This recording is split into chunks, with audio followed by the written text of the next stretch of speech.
All right, everybody, welcome to Agent Mastery session here at Espresso. And we have a treat today because we've got someone that you've got to hear about.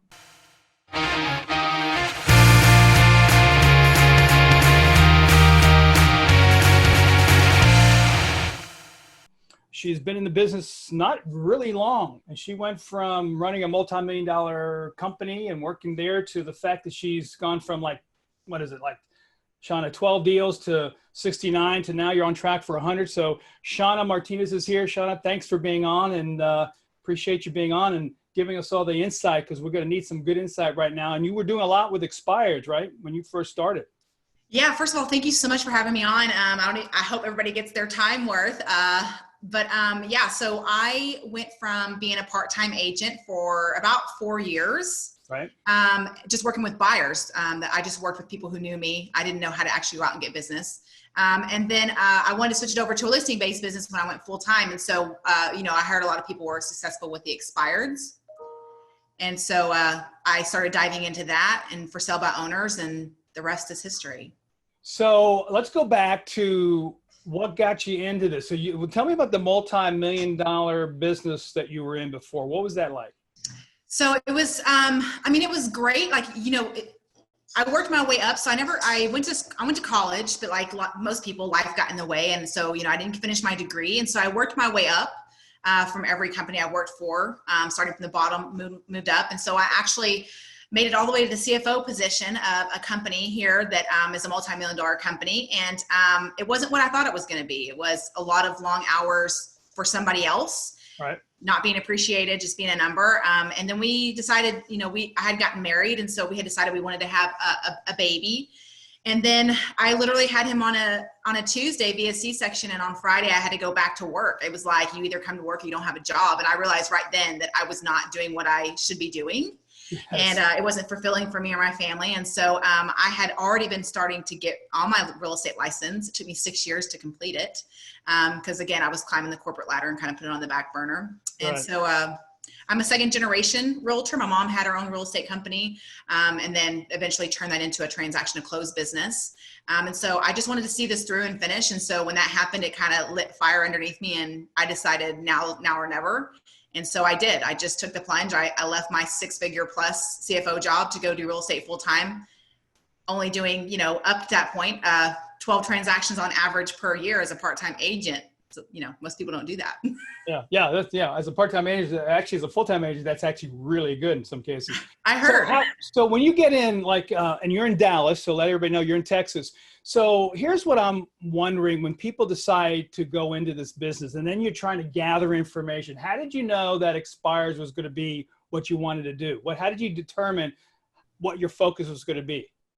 Yeah. So that's the thing is nobody tells you how to build your business from point A to point B. That's one thing that I learned very early on. Right. You're kind of thrown out to the wolves and try to figure it yourself and sink or swim time. And so I actually didn't know I wanted to go after expired, to be honest. But what I did know is I knew that I had a lot of income to make up. And I knew that working my 12 deals a year, just word of mouth, open houses wasn't going to cut it. And I knew that working a full-time buyer-based business was very hard on, scheduling things with my family and having more of a balance. And so I got into coaching immediately when I went full-time because I didn't know what I didn't know. And so I wanted to learn from people who were better than me that could pretty much give me a blueprint per se. Right. And so then I saw a lot of people who had the same story as me, who went from 0 to $1 million or, just really ramped up their business, and they call it the low bearing fruit. And so I just saw they were being very, very successful in that. And I had no other lead source to get listings. And so I thought, why not try this out? It doesn't cost that much. And so I started, asking questions from people who were doing it and being successful. And then I pretty much just followed their lead and just did the same thing. So I forgot to mention this, and we need to talk about it because people are in that situation. You had for lack of a better word, saying an economic downturn, right? Mm-hmm. And then that kind of fueled you to of say, listen, I got to, so without any details, that's all your personal self, but that did fuel you to kind of get this thing moving quick, right? Absolutely. So I think it's important that people understand that it's not all roses. People don't become successful overnight. And if you do, that's great for them. But I've yet to find somebody who, went from 0 to a multi-million-dollar producer, without ups and downs. And we're certainly, testimony to that because, you know, I had a lot of money set aside to get into real estate, thank goodness. And, but I went through it pretty quick. And so we had started living this lifestyle prior to going to real estate, you know, where we had a big house and we had big car payments and we took 6 vacations a year. And it's like, you know, so it's like we got accustomed to that. And so you start going through the money very quickly while you're trying to figure things out. And so we ran out very quickly. And so about November, I had went in full time in March, and about November, I was crying on my coaching call with my coach. And she was just like, what's going on? I'm like, we have like less than 2 months reserves in our bank account. Like, I don't know what we're going to do. And so we literally, and I haven't said this really to anybody, but I think it's important that people understand the sacrifice sometimes you have to make, and the reality really that it's not just, you know, but we sold our home so that we could stay in real estate. So we sold our house and actually rented a house for a year. And just during that time, it's just hustle, hustle, hustle. And, you know, thankfully to that, our business is very much in momentum mode right now. Right, right. How did you keep your head in the game? Because you got financial stress going on. You sold your house. I mean, you might as well pile everything on. That was a lot of stuff going on in your life. And then you still have to be lasered in on what you wanted. How did you stay focused? I found out that, you know, people say they have to find their why. And I always had a hard time with that because people say, oh, it's your kids. It's this. And it is like, I'm always going to do well by my family. I'm never going to have them want for anything. That's my love language is being a provider. Right. And so what I found was I didn't have really a why that really woke me up and sparked, you know, that fire under me. And when that happened and I had the fear of where are we going to go? What's going to happen if we can't pay our bills?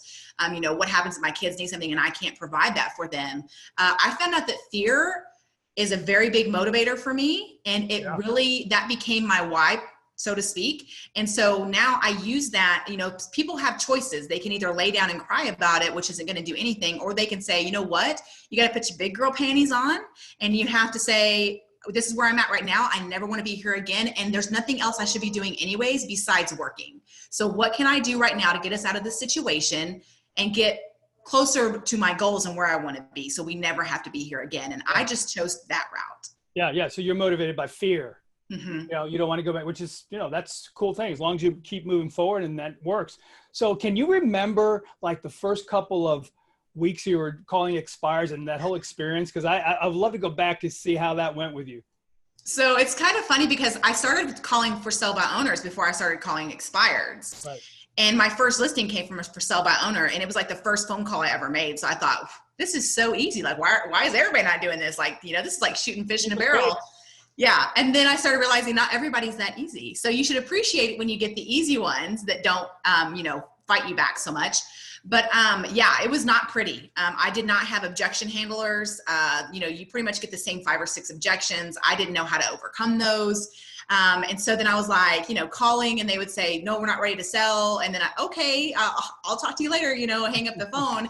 And I would be calling for, you know, an hour and I would get nowhere. So what I started doing was I was like, this can't continue. Like, this is a waste of my time. Like, I sound very, you know, uneducated, which I was. And then I really just stopped with trying to sell people on stuff and just try to listen to their situation and talk to them. And what I found was when you just ask questions and you really care about their situation, or, you know, even if they don't want to sell, that's fine. But hey, you know, is it okay if I just keep your information and follow up with you, you know, 2 weeks from now or a month from now? And you find that they're a lot more receptive to people like that versus somebody who's pushing when they're obviously upset and they don't want to talk to anybody. Yeah. So I could see it. First of all, your personality is very dynamic. I mean, first of all, Thank you. I'm sure when you come into someone's house, it's like right now you're beaming. So I could feel that even through the camera, which is great. That's kind of like who you are, which is a major part of why people don't do well with expires, because you make the call, but you still got to show up. Mm-hmm. And you got to show up alive and excited about what you're doing. So then now, okay, so you were doing expired. Like, what's the best month you ever had in listing expireds? Oh my gosh. So probably September of 2018. And the reason why I know that is because I went to a big conference with our coaching group. Tom Ferry's my coach. Yep. And I'm not, trying to sell it at all. I'm not a coach. It helps me. And so we were there in a conference with like 6,000 plus agents. And they gave me the microphone, which I don't know who decided to do that.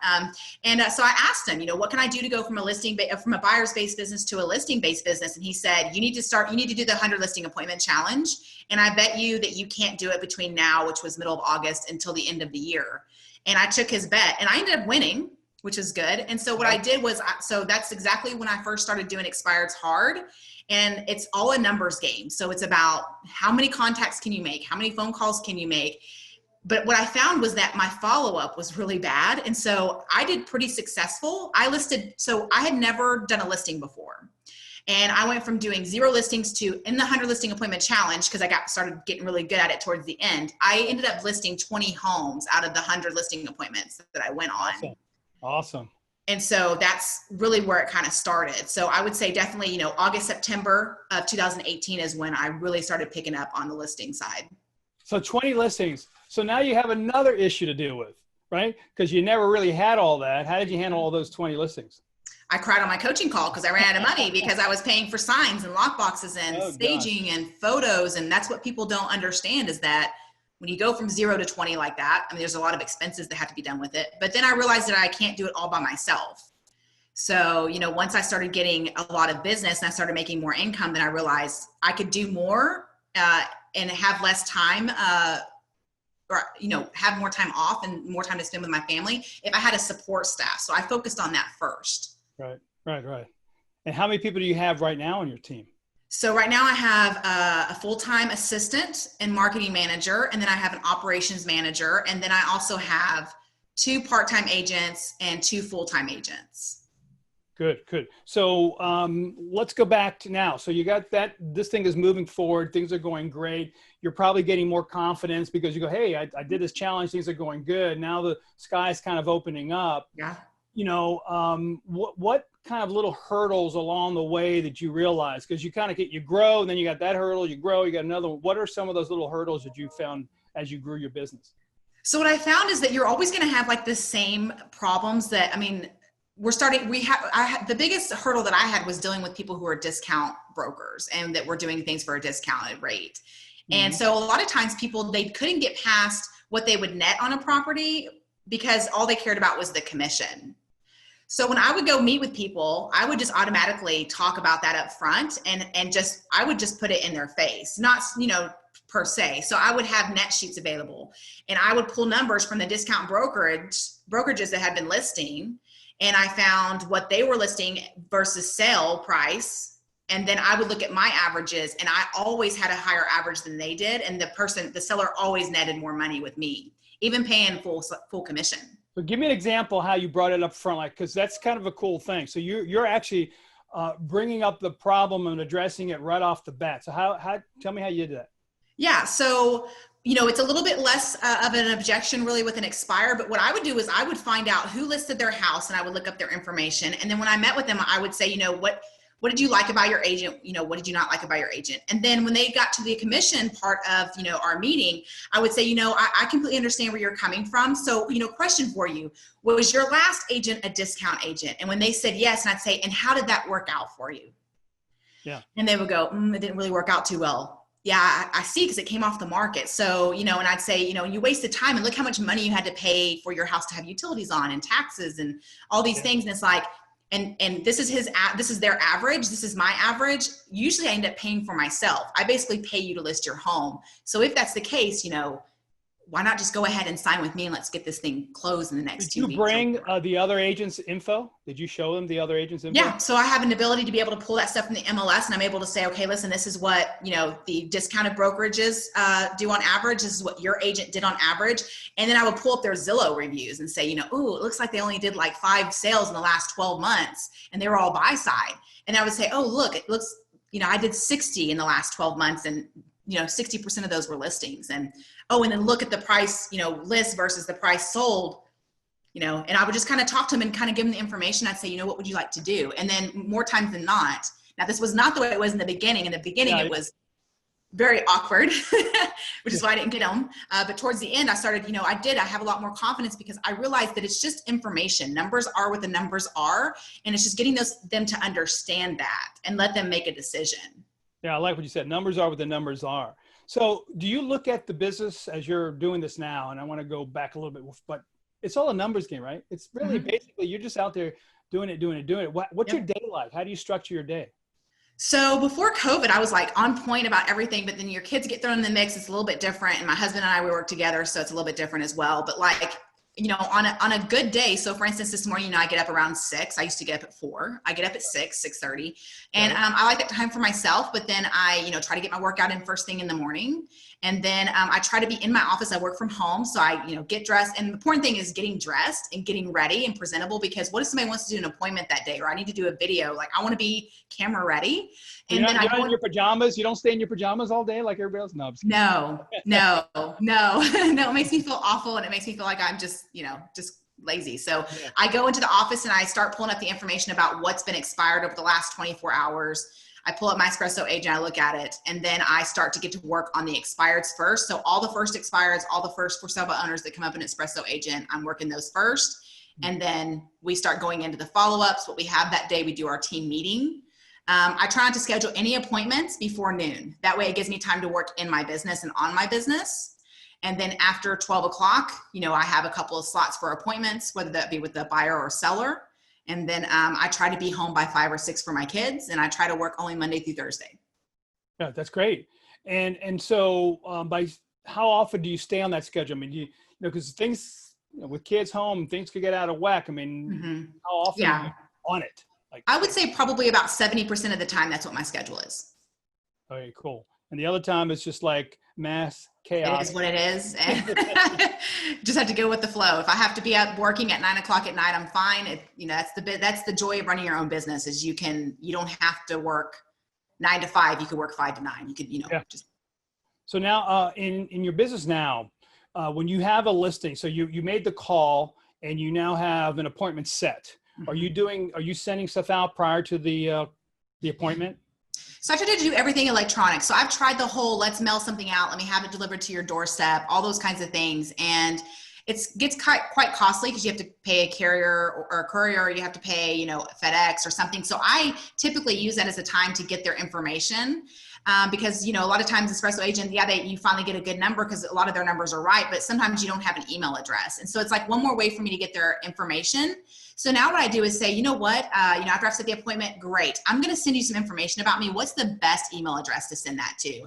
And then what I do is I send a video. So they haven't got to see me yet at this point. And so I send them a video so they know who they were talking to. And I'll say, hey, Mr. and Mrs. Seller, I'm excited about meeting you today at 3 o'clock or whenever. And then I just wanted to send you some information about myself and my team so that you know what to expect. I also wanted to send my link from my Zillow review so you can see what other past clients have said about us. And then I put like a packet in there for them. It's like a pre-listing packet, and it kind of is like an overview of what we'll go over in our meeting. So the video is kind of like it's introducing the package. So you're doing actually a couple of things. You're sending the package, you're getting that face-to-face so they get that connection with you. And then from there, you kind of direct them on the value of the piece too. Because a lot of times people just send it and don't really show value to that piece. So you're actually doing that all in that little video. So when you do that, you do it on your phone? How do you do that? Yeah, so I think sometimes people just think too much about it. And so for me, I feel like I get a better angle when I'm on my phone. I use BombBomb. I know there's other ones out there, but I just get on there, I flip it around. I never do second takes. If I stumble, it's okay. I'm human. If I say something wrong, it's okay. Sometimes I'll laugh at myself and say, I haven't had enough coffee. I think it's important for you to show people you're not a robot. Yeah. And so I just send it however it is. My hair could be off. I don't care. I've sent stuff and I've had stuff in my teeth and I'm like, but who cares? It's me. And I just send it. I don't think about it. Less than a minute, short and sweet on my phone. Then it's on my computer already. I just type the email up, download the video, put the attachments and send. Yeah. Yeah. So, I read something a long time ago, or actually a mentor of mine said, it's okay to be not okay. Mm-hmm. Actually, people know that you're real. Actually, when you go to someone's house and if you don't have there's a guy that would not bring a pen on purpose to sound like he's stumbling, but that was part of his little stick. You know, he would just not, do you have a pen? So that is really cool. So have they said to you anything about the video? Like, hey, it was really neat seeing you. Have they ever mentioned anything about that to you? Yeah, it's really fun they do that, because if they do it like the same day, so say I've talked to them that morning, I set the appointment for the afternoon because I try to do it as soon as I can if I have availability, because it's less likely that they'll back out. And what's funny is it's like, I'm wearing this shirt, I'll do the video, I'll show up at their house and they go, you look just like you did in your video. And I'm like, I hope so. It was me from this morning, you know? Yeah. And so they find it very funny that I'm exactly who I look like in the video when I show up at their house like that. It's kind of funny. That's great. How do you keep making the calls when you get the rejection? Because you're doing both Fsbos and expires now, right? You're still doing both? So I've been focusing more on expireds than I were for sell by owners, which if you look at my numbers as a business standpoint, you would question why, because for sell by owners was a pretty good, lead source for me. I'm just one of those people, like I can't focus on a lot of things at one time. And so right now I'm really doing more expireds than I am doing for sell by owners. So how many? There's less for sell by owners, by the way. Yeah. So how many do you think you speak to in a week? I mean, actually coming out of the blocks, brand new. So on expireds, just in the 10-mile radius of my home where I want to work, we get about 300 to 400 expireds a week. Whoa, that's actually good. I know. So out of those 300 to 400, how many do you think you have live conversations with? So so I used to be able to. I know you're changing now. I know. Here we go. I changed it now. Yeah, that's right. So when I used to call them, I would get, okay, but you have to be the first one to call. And like right now with COVID, people being at home, it's like, are they even up? Because they could be like me where they sleep in a little bit. And I definitely don't want to wake them up. That's not the way to start, off on the fresh foot. And so with expires, I feel like you had to be the first one to call. And then they would, by the time you got around to them, if they're the fifth one on the list, they've already had 10 phone calls from people. So I actually was not getting a very high conversion rate and conversation rate. If they hung up on me, I didn't count that as a conversation. I mean, and so I do video now. And what I noticed is my conversation rate went up about 60% when I started doing video versus calling. Okay. So run us through how you do that. So you talked about rejection, and I was talking about this week with somebody else, and it's like, it does a lot for your mental state to always hear the word no all the time. So it is very tough. And I remember when I used to call, I'd say, oh, what if they're mad at you? And then somebody else who works expired says, what are they going to do? Shoot you through the phone? It's like, It's true. So you kind of have to get over it. It's like our own deal that we have inside of Drunk Monkey, if you will. And so, but with the video, I like it because if there's not a whole lot, I can do individual ones, and I can say, oh, I saw your house on 123 Main Street or whatever, and send it over. But so before COVID, I would just say, I just want to know if you're still interested in selling your home. And it was just simple. It was like, this is me. Hey, I saw your house come off the market. I'm sure you're getting bombarded with a lot of calls. I tend to do things a little bit differently. As you can tell, I'm sending you a video message versus calling. And I just want to know I don't want to waste your time, but I just want to know if you want to sell. If you still want to sell, please give me a call. And then I would get people say, oh, we've decided to take off the market for a little while. We're firing our agent, whatever. They would be more inclined to talk to me, and I would get further with them on text and video than I did on a phone call. So they would, you typically text you back, right? They would text you back. They text me back. Yeah. Okay. Cool. Yeah. That is awesome. And so these are all personalized to each call you make, each lead that you have. So you're not doing a generic one and you're sending it out. It's to 123 Main Street. It's 12245 Smith Street, whatever it may be, right? So it depends. It depends. Okay. So like, unless it's one, like I go through and look at them, and some of them are like neighborhoods I really want to have listings in, like really bad.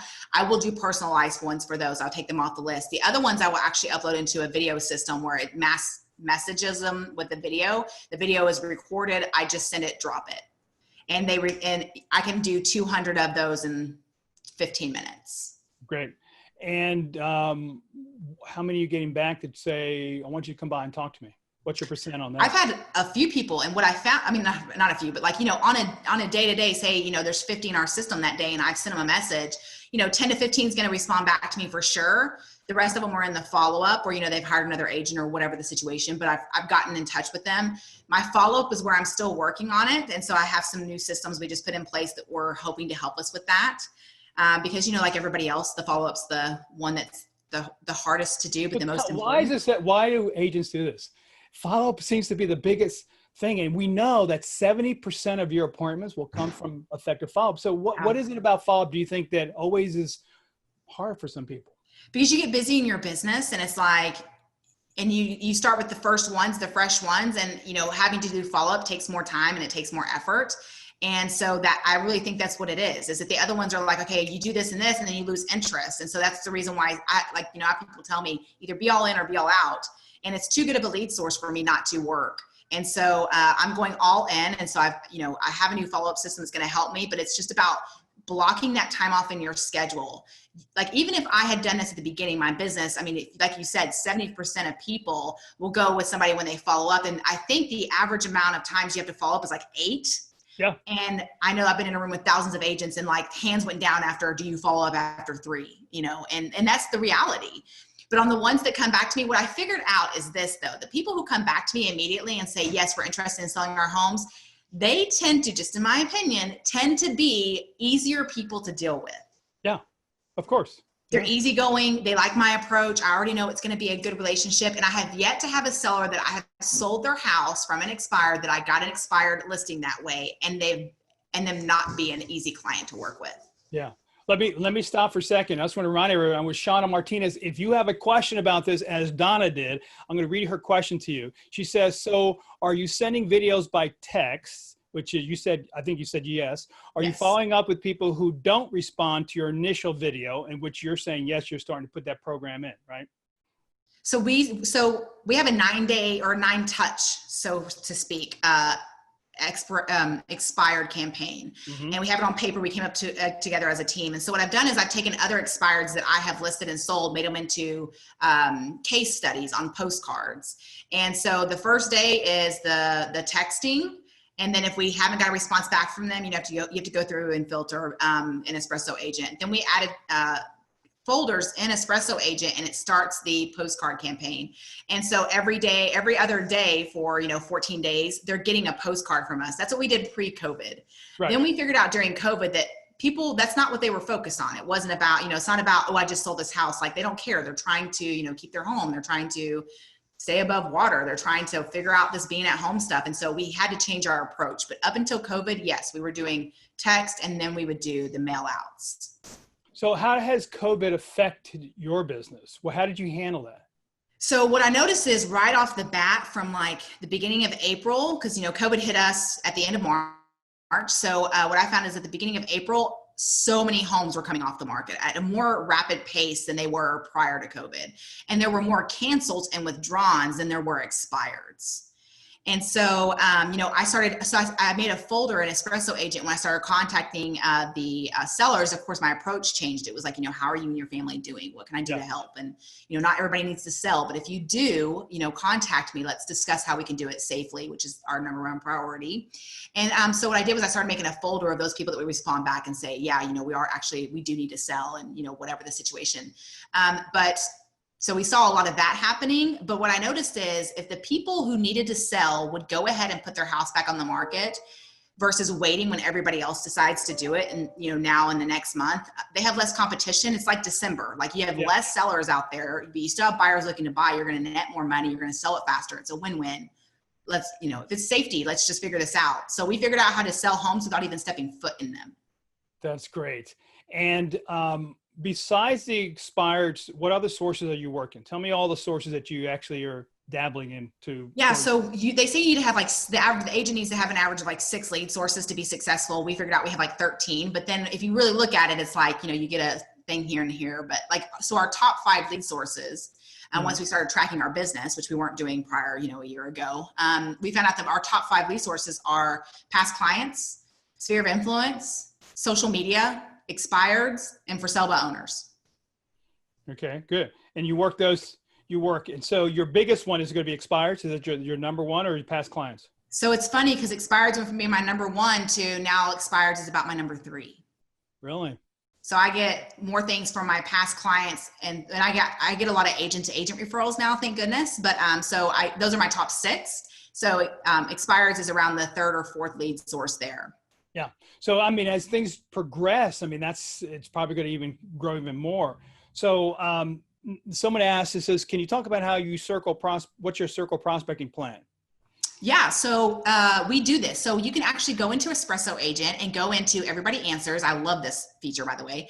And if I just want to look up one property, I can do that. But we sold one that literally had 25 showings in 2 days, and that's only because we cut it off. And we were doing like every 15 minutes. And then we had like 13 offers. So of course we're circle prospecting around this one. Like there's obviously 12 other buyers out there still looking to buy in this area. So we will pull up all the addresses in that area, and we just keep pushing, submit till it gives us more and more addresses. And again, I use video. So the average person doesn't really check their voicemails. If they don't know the number, they're not going to pick it up or answer. So I figured out that everybody has their phone in front of their face. So a text message can come across. They can choose to answer back or not. But I just basically tell them the same thing in a text message for circle prospecting, but we do that on all of our listings that we sell. So, and then you start to dominate. After a while, you start to dominate those markets, right? You start to capture all that business. So when you look at these markets that you're working in, do you know where you position yourself against the competition? Like what percentage of a neighborhood are you starting to see that starting to grow? So I just moved into a new neighborhood. So, we sold our house to stay afloat, and we rented for a while, and we just bought our, to us, our beautiful home here. And so I'm really starting to get in on that. So I don't have any market share here, and I don't have any market share yet at any neighborhood. And because I was just getting business where I could get it. Now I'm starting to be more micromanaged, on my business, and I want to be in smaller areas. So I don't have any market share, but I have looked into the neighborhoods I want to geo farm, and we are just now starting to do that. Like we literally sent off our first geo farm postcard a week ago. Yeah. Cool. So you've got a lot going on. So you've been in this kind of new arrangement in your business for how long? I mean, this structure with the team and the different people on your team right now, has that been done for a full year or 2 years already, or are you just starting? So I think this has been going on, like we've had a good solid structure with our support staff for about a year now. Good. What's the future for you? What are you looking like? Where can you take this whole thing? So my dreams are really big. Like I've always had very big dreams and goals. And now that I know that I can actually attain them if I have a plan in place, then I can really do anything I want to do. And that's the thing is anybody can do anything they want to do. You just have to put a plan in place. And so for me, it's like, okay, I've done this. I'm going to do 100 transactions. Even with COVID, I'm still on track to do 100 transactions this year myself, not including my team numbers. I want to continue to grow my team and help people run a business. And I would like to be able to have my team run without me having to be in it every day. And I would like to step out and do more from the development side. And I do a lot of new home construction. I would love to be able to partner with a builder that I know and get some land, develop that. And I would like to buy some, investment properties all over the world, take more vacations. I mean, there's lots of things I want to do, but as far as from a business standpoint, it all revolves around real estate. It's just different forms of it. How do you stay motivated for all this? Because this is a big deal. I mean, you think big, which is great. Mm-hmm. And then, you'll get hung up a couple times, maybe a couple little bombs are thrown to you on the phone. How do you keep yourself rolling? So this is actually a very big struggle. Like people would not understand how exhausted it can be, doing this and stuff. So I have made it, what I found is I need to take time away. Not because I don't like my life, but it's because I need time to regroup, get remotivated. I found that, so what we decided is as a husband and wife and as a family is we take a vacation every quarter. Mm-hmm. And then because now I only work Monday through Thursday for the majority of the time because I've learned how to run my business correctly. Now I have the weekends off too. So like we're about to get a boat so we can go spend the weekends on the lake with our kids. So I stay motivated by taking time out. What I found was when I was going 3, 4, 5 weeks in a row without having a day off, it's very easy to get burned out. I would say make sure you schedule time for yourself, for your family, and to step away from your business. And then you'll find out very quickly if you're running your business correctly, because if you step outside your business to take a weekend off and you can't do that, then you need to change the way you're running your business. Yeah, that is so important. And I think that, and we forget about that. I was reading something, Harvard did a study on mental toughness, and they were talking about athletes. You know how where if you really want to build muscle, you have to stress the muscle out, right? You got to get to that stress point and then you have to recover. The problem is with agents, we get to stress and we don't recover. And what you're saying is, hey, we're going to work really hard and then we're going to recover. We're going to play and relax. And I think that's so important that we don't do enough of, but you could do it when you have control. Yes. Right? When you know that you can predict your business. 2 years ago, forget it. I couldn't do it. I couldn't afford to, like we were losing everything, so it's like, we couldn't have done it, but now that things have turned around, and it's just really from doing those daily disciplines. Like, you just have to have a good schedule, and you have to do things that other people don't want to do, because that's the reason why, I just feel like anybody who has an inkling of work ethic, especially in our business where people are getting their license, but every 2 seconds, and they don't know what they're doing, and they're not answering their phones. Be the agent that does those things, just those little things, have a little bit of work ethic, and you can be as successful as you want to be in this business. Yeah, I totally agree. Here's what Regina asked. Regina says, hey, for a newer agent, what 3 things would you suggest to focus on, like time, energy, money, on to build the business, and how to utilize them? So, someone comes in, they see you, and they go, because you saw someone else. So it's so funny how this is like a domino, right? You Yes. saw someone, now you're there, now someone's saying, how do I get there? What do you suggest a new agent should be doing? One, they should be prospecting every day, 100%. If you're not out there, if you don't have any deals going on, there's no reason why you're not doing that anyways. And I don't mean like you have to call expireds. Your thing could be your Facebook friends. It could be your family. It could be your, whoever. Like, the point is, pick up the phone. You need to have conversations with people. That would be the first thing, even when you don't want to do it. Even if, just commit to something that you can stick to. Don't go from 0 to 100. Even if it's, I plan to prospect 3 days a week. You can do that. You can do, 30 minutes, 3 days a week. I would say, don't pay for all these lead sources. You start getting, you need to find one with your bang for your buck. And here's the thing, is nothing's going to be a better return than sweat equity. So that's why I like Espresso Agent, because I've used all the other different platforms. They're very expensive. I've paid people who said, oh, we're going to send you all these leads. They're just don't do it. Like, the money, there's a reason why those slots have opened up, because somebody else no longer, is paying for it because it wasn't working for them. Just do your day-to-day disciplines, have 1 or 2 lead sources that you may pay for, but use something like Espresso Agent, which is very, very affordable. And then the other thing is just making sure that you have a clear focus of what you want to do. And if you don't have a listing, like I've had people say, what if I don't have a listing? Well, then call somebody who doesn't want to do an open house, and do their open houses. Yeah. But the thing, what you said, you've got to just work. How do you know how confusing it is? Well, you know how confusing. You come into this business brand new, and you got all this stuff coming at you. Yes. How did you just put the blinders on them? Because at one point you got to say enough is enough, because they're selling you stuff on email, Facebook, everything's coming at you.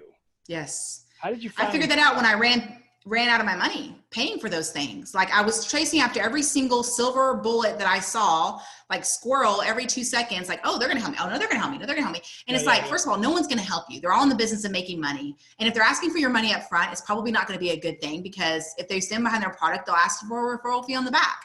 There are ways for you to do that. You can partner with different partners out there, lenders and things like that. And partner with the lender. Get with the lender and say, this is what I want to do with my business. What can we do to help each other? And there are people out there who want people who want to hustle, and they will support your business all day.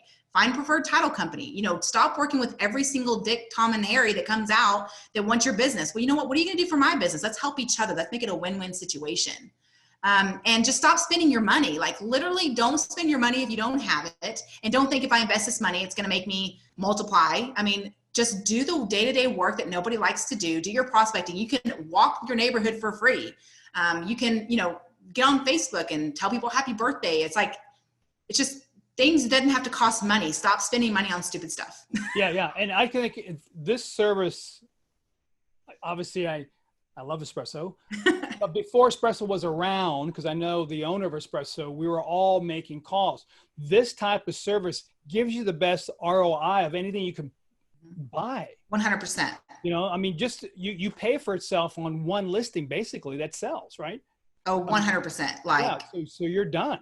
You get one listing and you close that, you've paid for Espresso Agent for life. Yeah. It's amazing. So now I was going to ask you a question. You have brought something up about the distractions in the business. Now you got to stay clear of this. Where do you see the industry going? I mean, now from your perspective, you're in it, things are happening. Where do you see real estate going in the future? I see all these companies come in that are iBuy programs, and Zillow buys their homes, and you have Open Door, and you have all these different other ones. Yeah. You name it, they're out there. But what I thought was funny is when all this pandemic hit, they all stopped their business. They were no longer buying homes. Exactly. They realized that they can only work like that when the market is predictable and going up. And if they have anything where they think maybe it's going to go down on a downward turn, they can't hang with us per se. So Right. I would say there's enough business out there for everybody. You're going to have people that it's going to appeal to them to sell to somebody like that. But there's a lot of people out there that really want the most amount of money for their home. And more importantly, people still want the personal connection.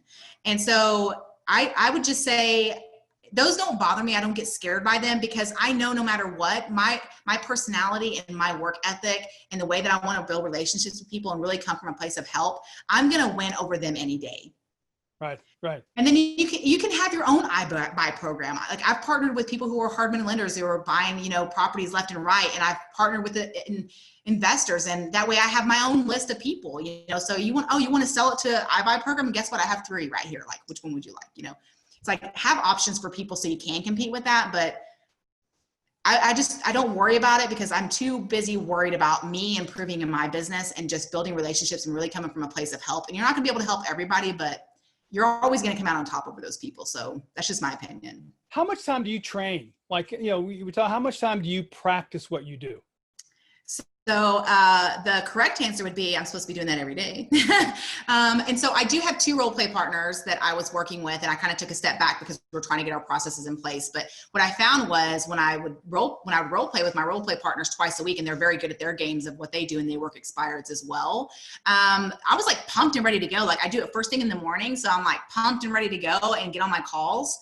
So I would say, for expired, specifically role playing, twice a week, but I'm always building something. I actually have time built in my schedule to at least do 30 minutes of some sort of education, whether it be a CE class or, learning how to get working on getting another designation or reading some sort of book that's going to help me build with me personally, or, like I would say every day. Yeah. That's why you slay it. I'm just kidding. So I'm looking at your book now, Slaying It with Shawna. My podcast, Slaying It. Yeah. I like it. Give me some of the books that you like to read that helped you. Just finished Atomic Habits. Amazing. I love that one. I Never Split the Difference is another really good one. I will tell you. So I was not very good at negotiating. I was one of those people, like I would always I didn't know how to do it very well. And then I read that book and I listened to it as well. And then what I noticed is the way I negotiated deals changed. And I got really good at it. And so even my TC's like, you're amazing at negotiating things. And it's just the way you put things. So I think there's a lot of good books out there. There's one also called The Alter Ego. I think that's a great one too. That's Todd Herman. He's good. Yeah, that's a really good one. So, I've read a lot of really good books. I'm just I call it Yukon USA because I drive a Yukon. And so it's like, or university. And so I'm listening to stuff all the time when I'm going on appointments and I'm in my car. And then, I read the books too. And I just think just find whatever it is you want to work on, find books about it. But those are some really good ones. This is great. So final words, suggestions. I think someone also said something here. Can you send video to a cell phone number? Can you send? Okay. Absolutely. So yeah. All right. Yeah. And that was from Donna. So now that you've got your team set up, what's the biggest challenge that you have right this second for your business? What is that one thing that if you can just get that out of the way, things will be cruising? 100%. It's getting my follow-up where it needs to be. 100%. Follow-up is going to be the key. And I with anything. It's with everything. Yeah. And you know what happens here? I think that people lose patience with it. Mm-hmm. You want instant gratification so much that you lose the patience, and then someone grabs that lead from you because you call them back and go, oh, we already listed because you haven't followed up. And that's such a key. And you've got such a great system because inside of Espresso Agent, you can trigger it, right? To alarm you to make those calls. You can actually set up the task and they can come in and it's like, oh, these are things I need to do today. And you can use them. But here's the thing is nothing's going to work if you don't use it. Systems are only as good as the information you put in them. So if you're not going to, and that's where we fell short was I'm a high D and a high I if you can't tell. So it's like could not tell. I thought you were, could not tell at all. Not timid at all. And so I don't have the patience. Like something was happening on my computer a while ago and I was like, oh, I don't have patience for this. And it's like, but that's the thing is you have to take the time to set those up so that you can walk away from your computer, let things do things on their own. And so just take the time that it's going to take to set it up. And then you'll be so much happier when you do. And I know that's where I'm at right now is, not everything has to be done with me, but you do need to have a good follow-up system. Yeah. And it sounds like you've created little engines. Automatic pilots are ready, even though it's not exactly perfect, but the ones you've created is generating business. So that's makes you feel comfortable and you're able to move that next step. I think she said, okay, so she uses BombBomb. So Megan asked, what system do you use to send massive video out to expireds? And you said BombBomb? I use BombBomb. Yeah. There's some other ones out there, depending on your CRM. Like we were using LionDesk before, but now that I have a team, I need something a little bit more robust and a little bit bigger that's geared toward team. But they do videos too, and it's included in your CRM. So it just depends on what you're using. But again, with anything else, like it doesn't matter. Everybody, like the number one question asked for agents is, what CRM do you use? And it's like, it doesn't matter. Just the one that you get for free, or, just the point that you use one. Stop using an Excel spreadsheet. Yeah. Well, you know what? It's because everybody keeps looking out for that best. There's not going to be a perfect CRM out there, and you're always waiting for this new thing to come out, and it never does 100%. It's just get one, stick with it, make it work. Yeah, for sure. This is great. So, Shawna, tell everybody how they can get a hold of you in case they have questions about all of this that you've been doing. What's the best way of getting a hold of you? Yeah, so you can email me at shawna@performtexas.com. You can call me my personal cell phone number. I'm putting it out there for the world. I'm married, by the way, so don't be trying to call me for a date. But 940-395-3474.